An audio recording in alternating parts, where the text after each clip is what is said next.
प्रधानमन्त्री बन्ने दौडमा रविको बढ्दो सक्रियता, बालेन सरकारको चुनौती र रविको रणनीति। दर्शकवृन्द नमस्कार। राजनीति, सुशासन र नागरिक सरोकारका विषयमा निष्पक्ष र निर्भीक विश्लेषण सहितको प्रस्तुति हाम्रो सरोकारमा यहाँहरू सम्पूर्णलाई स्वागत छ।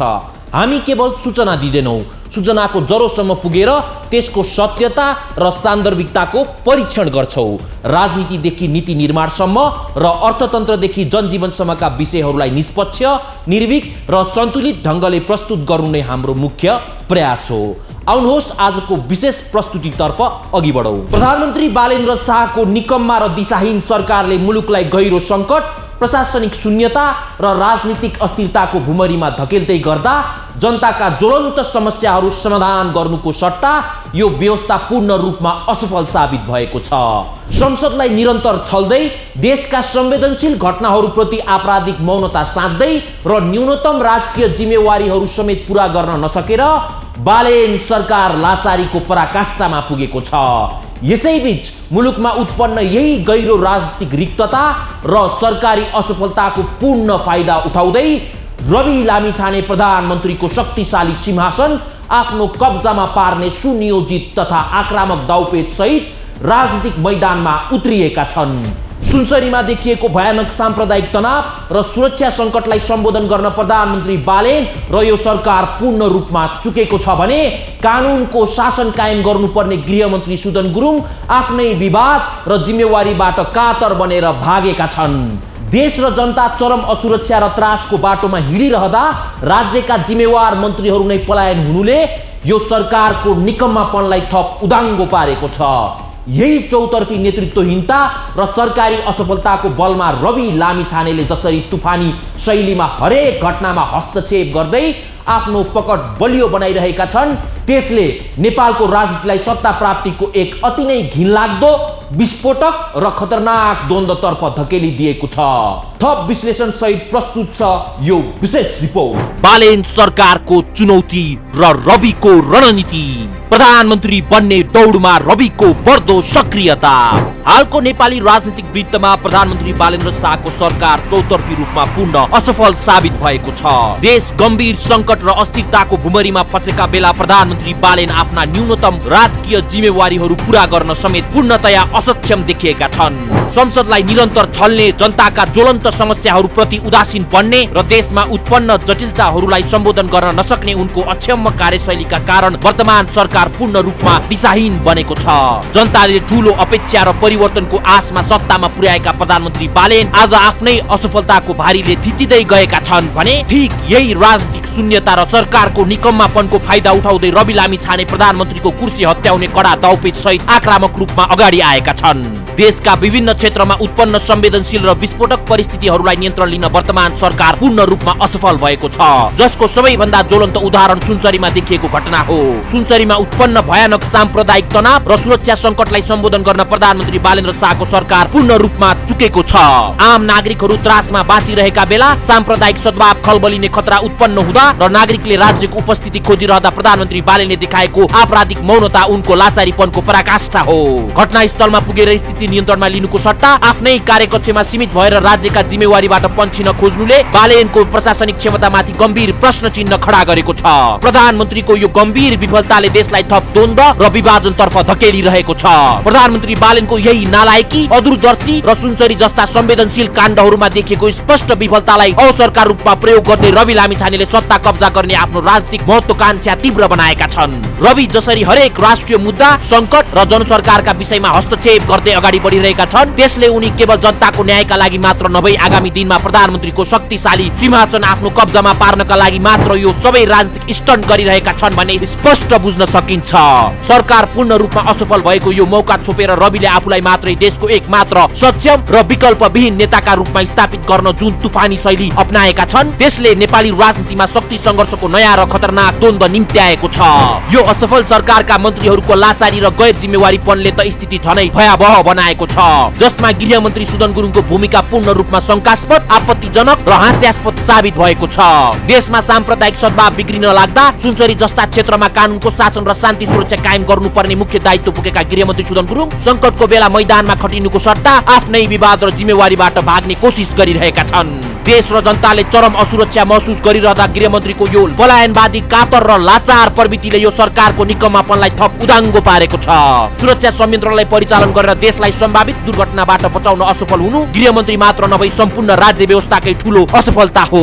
अन्ततः प्रधानमन्त्री बालेन्द्र शाहको नेतृत्वको यो सरकार सुनसरी काण्ड लगायतका देशका ज्वलन्त समस्याहरू समाधान गर्न पूर्ण रूपमा असफल भइसकेको छ। सरकारको यही चौतर्फी विफलता र प्रशासनिक शून्यताको बलमा रवि लामिछाने प्रधानमन्त्रीको कुर्सीमा पुग्नका लागि तीव्र गतिमा आफ्नो राजनीतिक जालो फैलाइरहेका छन्। देश अहिले नेतृत्वहीनता, सरकारी असफलता र सत्ता प्राप्तिको यो घिनलाग्दो र आक्रामक राजनीतिक खेलका कारण अत्यन्तै विस्फोटक, अस्थिर र खतरनाक मोडमा पुगेको छ, जसले आगामी दिनमा नेपालको राजनीतिलाई थप गहिरो संकटतर्फ धकेल्ने निश्चित छ।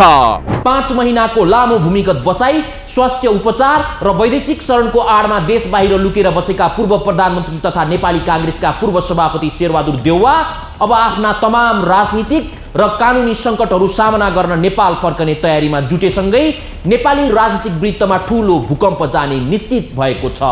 नयाँ पुस्ताको उदय, जेनजी युवाहरूको तीखो आक्रोश र देशको राजनीतिमा आएको उथलपुथलपछि पूर्ण रूपमा रक्षात्मक बनेका देउवाका लागि यो पुनरागमन कुनै राजनीतिक विजय नभई आफ्नो अवसानमुख राजनीतिक विरासत जोगाउने र कानुनी कठघराबाट उम्किने एउटा आखिरी र छटपटीपूर्ण कसरत मात्र हो।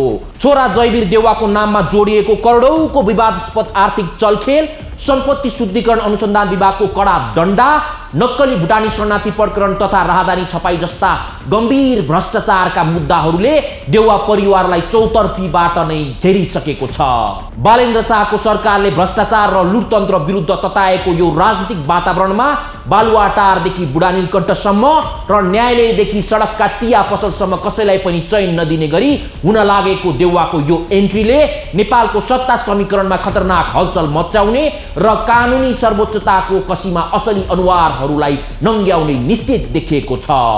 थप विश्लेषण सहित प्रस्तुत छ यो विशेष रिपोर्ट। नेपाली राजनीतिमा विगत 5.5 दशकदेखि सक्रिय रहँदै 5 पटक देशको कार्यकारी प्रमुखको जिम्मेवारी सम्हालेका नेपाली कांग्रेसका पूर्व सभापति शेरबहादुर देउवा यतिखेर भने आफ्नो जीवनकै सबैभन्दा कठिन र रक्षात्मक मोडमा आइपुगेका छन्। विगत 5 महिनादेखि स्वास्थ्य उपचार र अन्य राजनीतिक सुरक्षाका कारण भन्दै देश बाहिर रहेका देउवाको अनुपस्थितिले नेपाली राजनीतिमा मात्र नभई उनी आफैले नेतृत्व गरेको पार्टीभित्र पनि ठूलो तिक्तता र अन्यल छ। विशेष गरी नयाँ पुस्ताको उदय र जेनजी युवा लहरले ल्याएको राजनीतिक उथल पुथलपछि देशको राजनीतिले जुन नयाँ मोड लिएको छ त्यसले देउवा जस्ता पुराना र स्थापित विरासत बोकेका नेताहरूका लागि अस्तित्वको लडाई चुनौतीपूर्ण बनाएको छ। सिङ्गापुर र हङकङ जस्ता सुरक्षित मानिने वैदेशिक भूमिमा बसेर परिस्थितिको सूक्ष्म अवलोकन गरिरहेका देउवाका लागि यो समय केवल आरामको अवधि मात्रै रहेन, बरु यो त कानुनी र राजनीतिक घेराबन्दीबाट उम्कने बाटो खोज्ने एउटा कूटनैतिक कसरत पनि थियो। साउन 6 गते बीपी स्मृति दिवसको पूर्व सन्ध्यामा उनले सार्वजनिक गरेको स्वदेश फिर्तीको सन्देशले यति बेला बालुवाटारदेखि बुढा नीलकण्ठसम्म र न्यायालयदेखि सडकका चिया पसलसम्मको ध्यान खिचेको छ। देउवामाथि यतिखेर सम्पत्ति शुद्धिकरण अनुसन्धान विभागले गम्भीर अनुसन्धान गरिरहेको छ भने नक्कली भुटानी शरणार्थी प्रकरण र राहदानी छपाई सम्बन्धी विवादमा पनि उनको परिवार र निकटस्थहरूको नाम जोडिएको छ। काठमाडौँ जिल्ला अदालतले उनी र उनकी पत्नी डाक्टर आर्जु राणा देउवा विरुद्ध पक्राउ अनुमति लिएको सन्दर्भ र त्यसपछि सर्वोच्च अदालतबाट त्यसको बदर हुनुले न्यायालय भित्रको शक्ति सन्तुलनमा पनि प्रश्न उब्जिएको छ। अझ विशेष गरी उनका छोरा जयवीर देउवाको नाममा विवादास्पद व्यापारी दीपक भट्टको लगानी रहेको संस्थाबाट ठूलो रकम भुक्तानी भएको तथ्य सार्वजनिक हुनु र विभागले बयानका लागि 7 दिने सार्वजनिक सूचना जारी गर्नुले देउवा परिवारलाई कानुनी कठघरामा उभ्याउने निश्चित प्राय देखिएको छ। यसअघि नै पूर्व प्रधानमन्त्री केपी शर्मा ओली, पूर्व गृहमन्त्री रमेश लेखक र पूर्व अर्थ अर्थमन्त्री विष्णु पौडेल जस्ता हस्तीहरू अनुसन्धानको दायरामा आइसकेको र केही हिरासतमा समेत पुगिसकेको परिवेशमा देउबाको स्वदेश फिर्तीलाई कतिपयले आत्मसमर्पण त कतिपयले शक्ति प्रदर्शनको रूपमा व्याख्या गरिरहेका छन्। पार्टीभित्र गगन थापा नेतृत्वको युवा धारले नीतिगत र नेतृत्वदायी कब्जा जमाउन खोजिरहेको देउबा पक्षीय नेताहरू रक्षात्मक बनिरहेको अवस्थामा उनको फिर्तीले कांग्रेसको आन्तरिक शक्ति सन्तुलनमा व्यापक फेरबदल ल्याउने देखिन्छ। एकातर्फ चीनसँगको सम्बन्ध र BRI परियोजनामा आर्जु राणाले परराष्ट्र मन्त्री हुँदा देखाएको तत्परताले भू राजनीतिक सुरक्षा खोजिएको चर्चा पनि छ भने अर्कोतर्फ वर्तमान सत्ता गठबन्धन भित्रको खटपटले देउबाका लागि केही सहज वातावरण बन्न सक्ने अटकलबाजी पनि गरिएको छ। देउबाको स्वदेश आगमन केवल एउटा नेताको फिर्ती मात्र नभई यो नेपाली राज्य संयन्त्रले कानूनको शासन र निष्पक्ष न्याय दिन सक्छ कि सक्दैन भन्ने कुराको कडा परीक्षा पनि हो। निर्वाचनले साँचो अर्थमा सुशासनको प्रत्याभूति दिने हो भने देउबा परिवारमाथि लागेका भ्रष्टाचार र सम्पत्ति शुद्धिकरणका मुद्दाहरूको किनारा नलागुन्जेलसम्म उनले कानूनी चुनौतीको सामना गर्नुपर्नेछ। तर राजनीतिक दाउपेच र सत्ताको मूलमुलाइमा यी मुद्दाहरू ओझेलमा परे भने त्यसले नेपाली लोकतन्त्र र न्याय प्रणाली प्रति आम नागरिकको विश्वास पूर्णतः समाप्त पार्ने जोखिम रहन्छ। तसर्थ साउन महिना भित्रै हुने भनिएको देउबाको यो पुनरागमनले एकातर्फ नेपाली कांग्रेस भित्रको गुटबन्दीलाई नयाँ उचाइमा पुर्याउनेछ भने अर्कोतर्फ नेपालको राष्ट्रिय राजनीतिमा नयाँ शक्ति समीकरणको उदय गराउँदै कानूनी सर्वोच्चताको कसीमा सबैलाई उभ्याउनेछ। यो समय देउबाका लागि आफ्नो राजनीतिक विरासत जोगाउने अन्तिम मौका पनि हुन सक्छ जहाँ उनले या त कानूनी रूपमा आफूलाई निर्दोष साबित गर्नुपर्नेछ या त राजनीतिक रूपमा सधैँका लागि ओझेल पर्नुपर्नेछ। समग्रमा देउबाको फिर्तीले नेपालको राजनीतिलाई अब कस्तो दिशा दिन्छ भन्ने कुरा आगामी केही हप्ताका घटनाक्रमले स्पष्ट पार्नेछन्। बिरामीको जीवन रक्षा गर्ने पवित्र शपथ बेचेर सेतो कोटभित्र कालो धन्दा चलाउने लाचार डाक्टरहरूले सरकारी अस्पतालमा ताला झुन्डाएर गरिब जनतालाई तडपाई मार्दै गर्दा तिनै चिकित्सकहरू निजी क्लिनिक र प्राइभेट अस्पतालमा नोटको थुप्रो बटुल्न व्यस्त रहेको यो अमानवीय र घृणित चिकित्सकीय अराजकताले नेपाली स्वास्थ्य क्षेत्रको सम्पूर्ण शाखलाई माटोमा मिलाइदिएको छ। एउटा सामान्य घटनाको आवरणमा नेपाल चिकित्सक संघले कानुनी कारबाही भइसकेका दोषीहरूलाई समेत उन्मुक्ति दिने कुत्सित उद्देश्यका साथ देशैभरिका अधिकांश आकस्मिक सेवा र स्वास्थ्य संस्थाहरू ठप्प पार्दै जुन ब्ल्याकमेलिङको खेल खेलेको छ त्यसले यी सफेद पोस्टहरूमा मानवीयताको सग्लो अंश समेत मरेको प्रष्ट पारेको छ। सरकारी सम्पत्ति र गाडीको धज्जी उडाउँदै निजी क्लिनिकमा महँगो शुल्क असुल्न धाउने यी स्वार्थी चिकित्सकहरूले राज्यको कानून र नागरिकको बाँच्न पाउने संवैधानिक हकमाथि खुला रूपमा धावा बोलिरहेका छन्। अत्यावश्यक सेवालाई बन्धक बनाएर सर्वसाधारणको जीवनमाथि खेलबाड गर्ने यो दादागिरी र कानून विपरीतको अराजकतालाई बेलैमा नियन्त्रणमा लिई कडा कारबाही नगर्ने हो भने भोलि यो सेतो कोटधारी माफिया तन्त्रले राज्यलाई नै घुँडा टेकाउने निश्चित छ। थप विश्लेषण सहित प्रस्तुत छ यो विशेष रिपोर्ट। नेपालको सार्वजनिक स्वास्थ्य क्षेत्र अहिले इतिहासकै गम्भीर र अमानवीय सङ्कटबाट गुज्रिरहेको छ।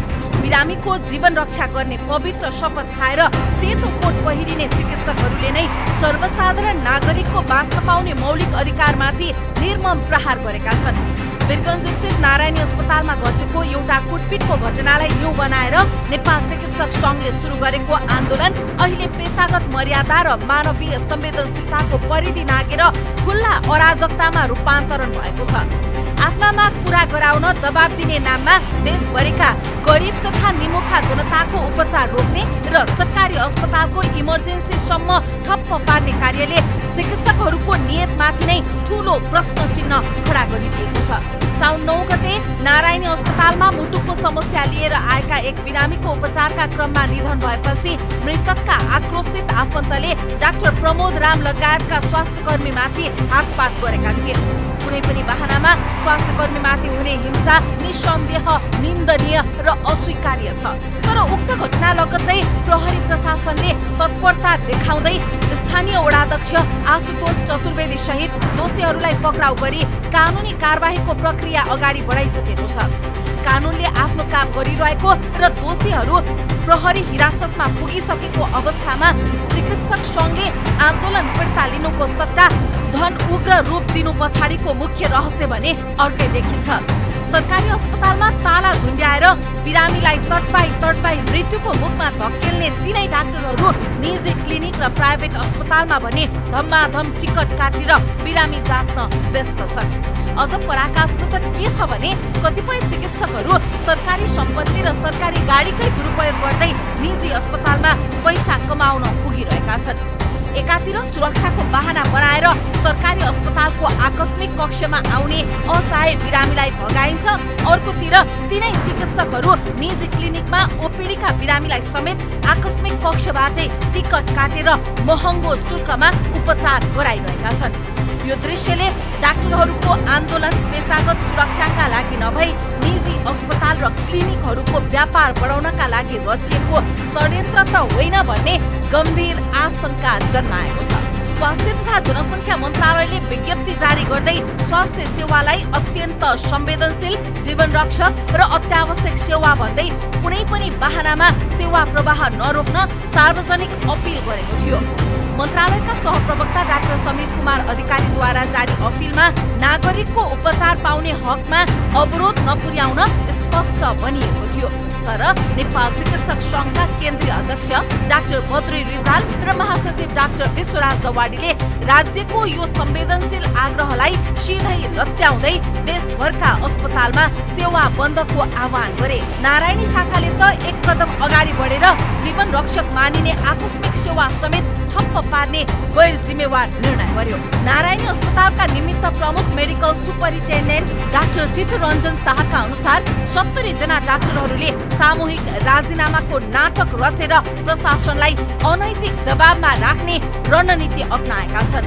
दोषीमाथि कारबाही भइरहेको अवस्थामा उल्टै सङ्घले पक्राउ परेका डाक्टरहरूको निलम्बन बिना शर्त फिर्ता हुनुपर्ने, वर्षाका प्रमुख जिल्ला अधिकारी सिडिओ र प्रहरी प्रमुख एसपीलाई नै कारबाही गरिनुपर्ने जस्ता अस्वाभाविक र ब्ल्याकमेलिङ शैलीका मागहरू अघि सारेको छ। घटनाको निष्पक्ष जाँचका लागि बनाइएको छानबिन समितिलाई अवैज्ञानिक भन्दै खारेज गर्नुपर्ने अडालले उनीहरू कानुनभन्दा माथि रहने चेष्टा गरिरहेका छन् भन्ने प्रश्न पार्छ। नेपालको संविधान र अत्यावश्यक सेवा सञ्चालन ऐनले स्वास्थ्य सेवा जस्तो अति संवेदनशील क्षेत्रमा हडताल वा बन्द गर्न पूर्ण प्रतिबन्ध लगाएको छ। तर राज्य संयन्त्रको फितलो उपस्थिति र फितलो कानुनी कार्यान्वयनको फाइदा उठाउँदै चिकित्सकहरूले सर्वसाधारणको जीवनमाथि खेलवाड गरिरहेका छन्।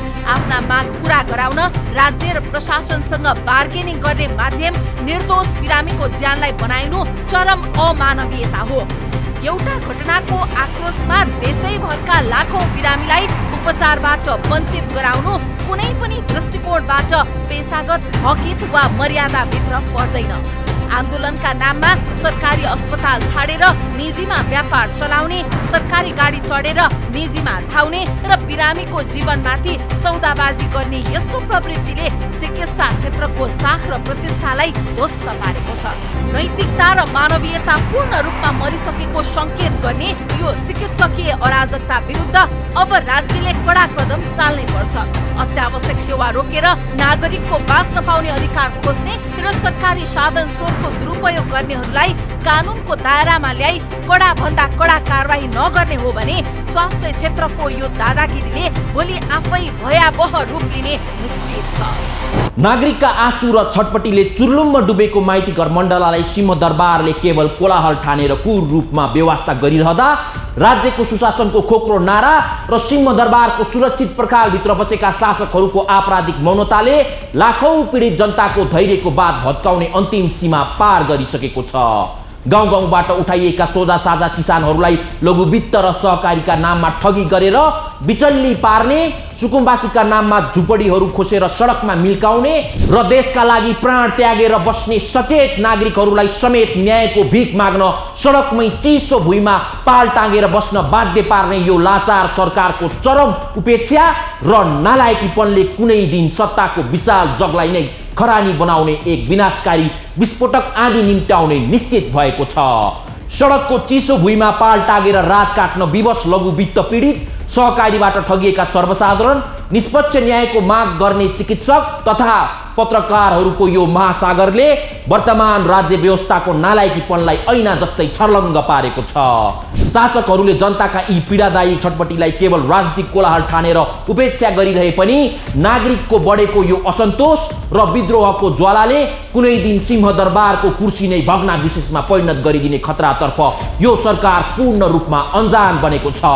थप विश्लेषण सहित प्रस्तुत छ यो विशेष रिपोर्ट। काठमाडौँको मुटुमा अवस्थित माइतीघर मण्डला केवल एउटा सडकको मोड वा भौगोलिक बिन्दु मात्रै होइन, यो त नेपाली समाजको छटपटी, राज्यको उपेक्षा र नागरिकको अटुट आशाको जीवित संग्रहालय बनेको छ। थापाथलीबाट बानेश्वर तर्फको त्यो 50 मिटर लम्बाइको सानो खण्ड जहाँ दिनभरि हजारौं गाडीहरू घुर्छन् र मानिसहरू हतार हतारमा ओहोर दोहोर गर्छन्, हो त्यही भित्र एउटा अर्कै संसार छ, आँसु, पसिना र विद्रोहको संसार। पछिल्लो समय यो सानो 50 मिटर लम्बाइ र 5 मिटर चौडाइको भूभाग देशका तमाम पीडितहरूको साझा मुकाम बनेको छ। अहिले माइतीघर मण्डलाको सडक किनारामा सुकुम्बासी पीडित, लघुवित्त पीडित लगायत फरक फरक समूहहरू आफ्ना माग सहित आन्दोलन गरिरहेका छन्। यहाँ कोही न्यायको भिख मागिरहेका छन्, कोही घाँस बाँसको रक्षाका लागि लडिरहेका छन् त कोही